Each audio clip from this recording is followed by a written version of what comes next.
Hello everyone and welcome back to my channel, and today we're doing a tag video and I'm super excited for it. I am doing the mid-year book freakout tag, and I've actually done this for a few years. I used to have a book blog and I did it on there, and then I think I started my YouTube channel last year after I had done the mid-year freakout tag. So this will be my first time doing it on YouTube.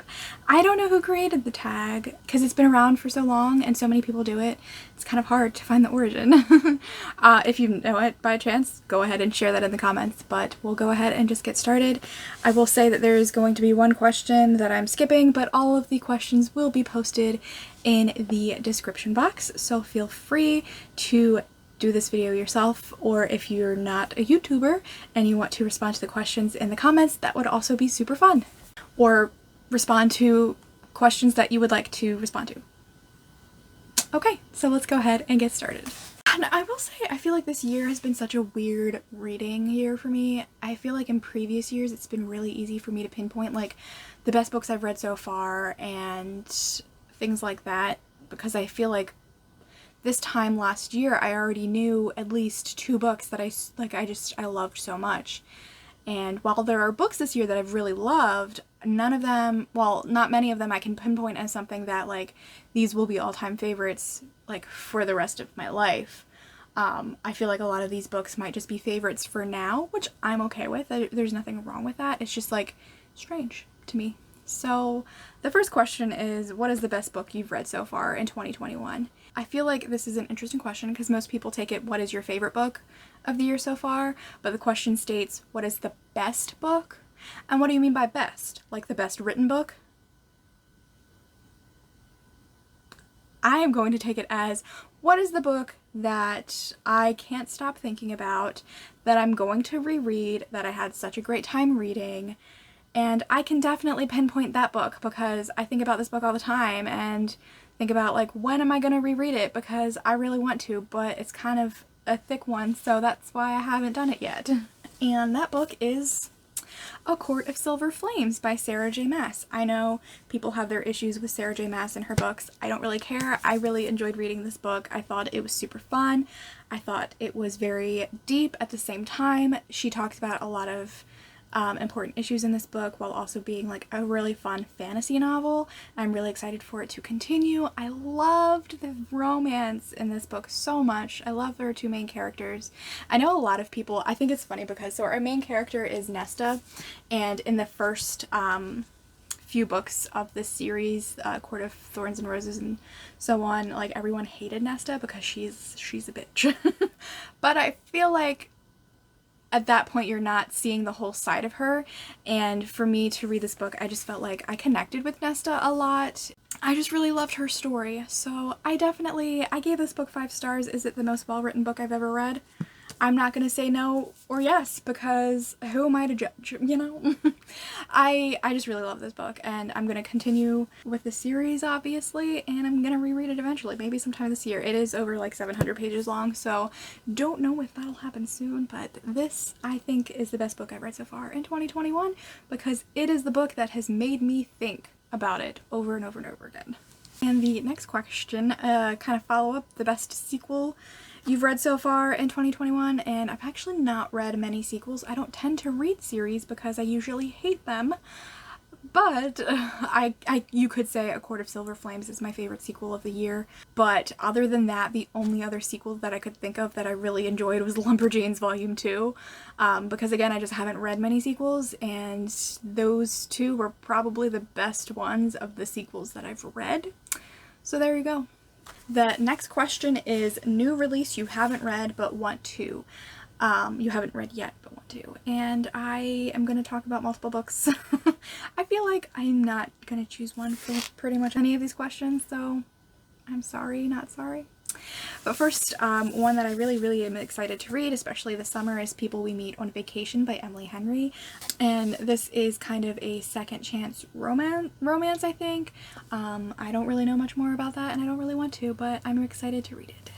Another book that I'm desperately wanting to read soon is One Last Stop by Casey McQuiston. It's a romance, obviously, because she writes romance, and our main character whose name is August, is just recently moving to New York City and trying to find her way around living alone and being free.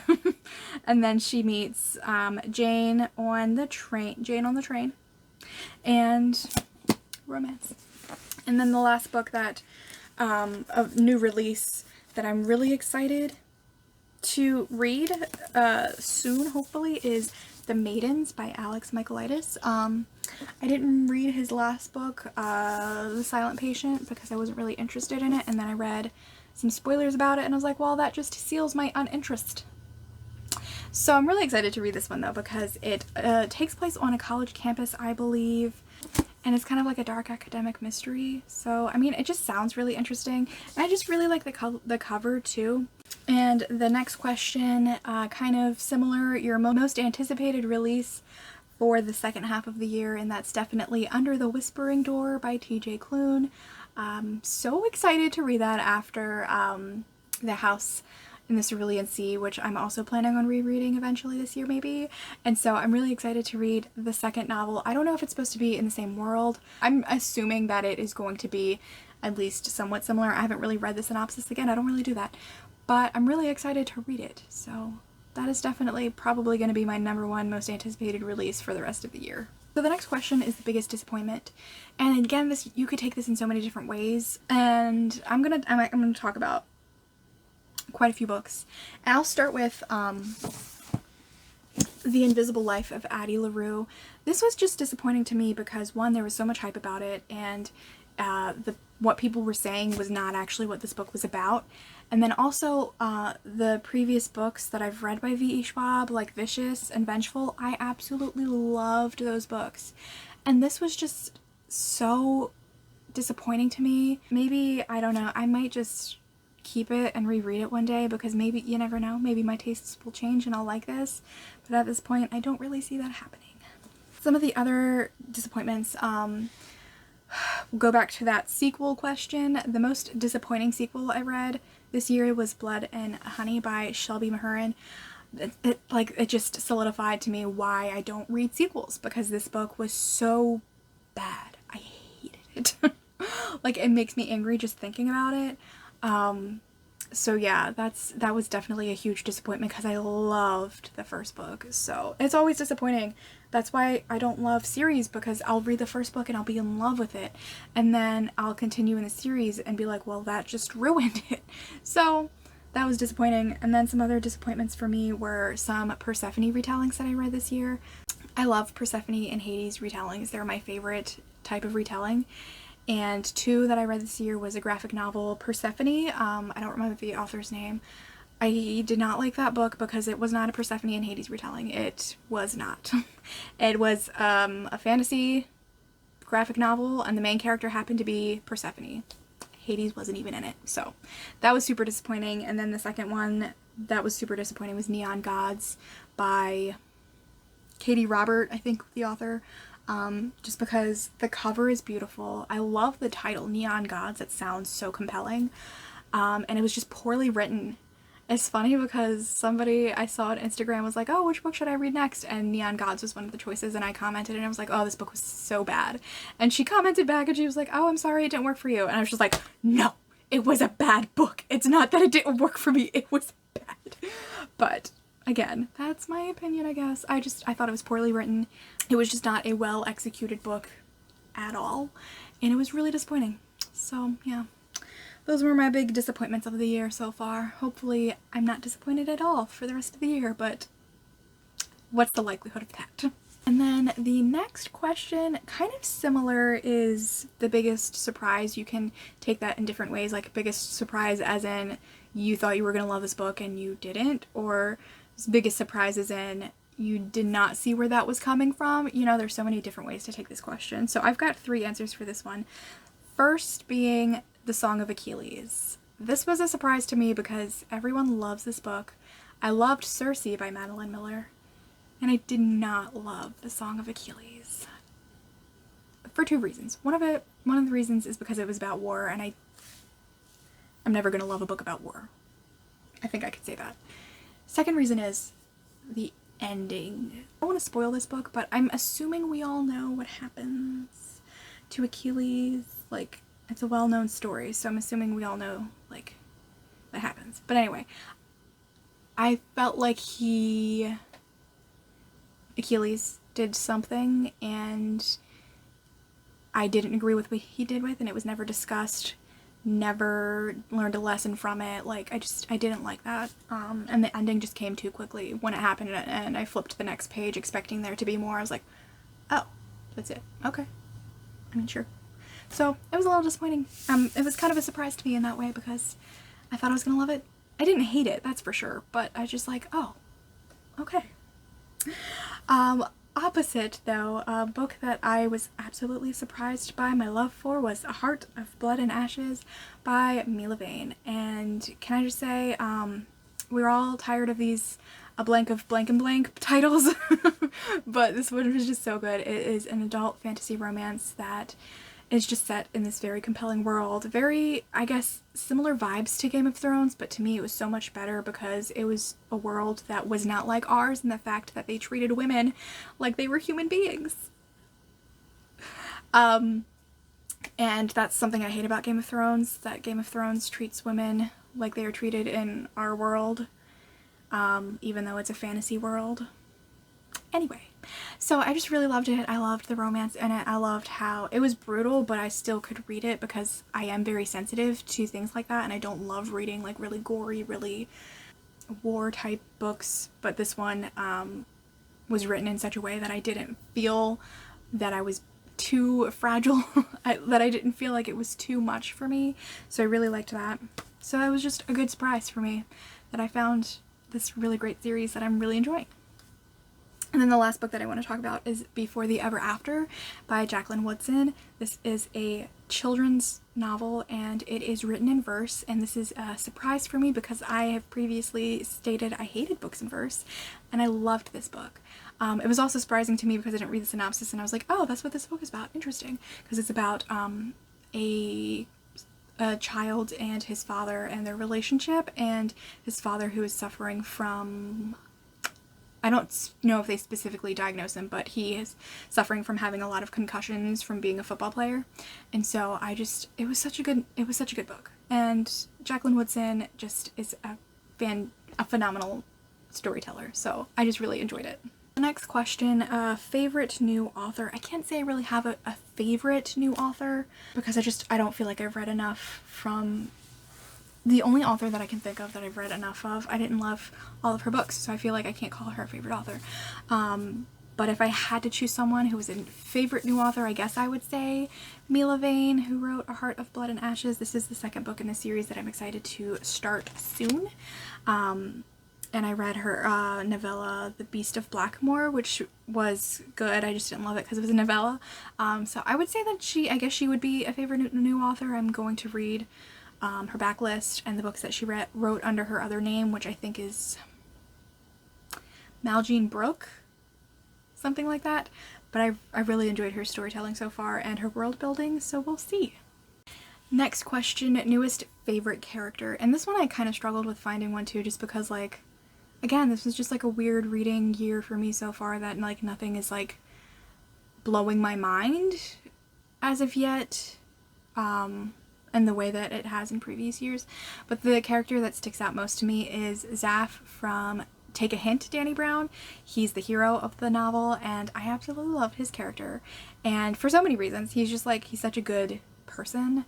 And he has such depth to him, which I think is just like applaud to Talia Hibbert and how she just writes her character so well. But one thing that I really love about him is the fact that he reads romance novels, and I think a lot of the time when we read about men who read romance novels, it's because they read them so that they can have a better marriage or a better relationship, whereas Zaph is reading them because he likes them.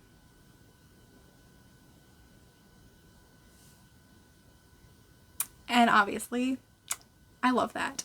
So I guess I would call him like my new favorite character so far of this year.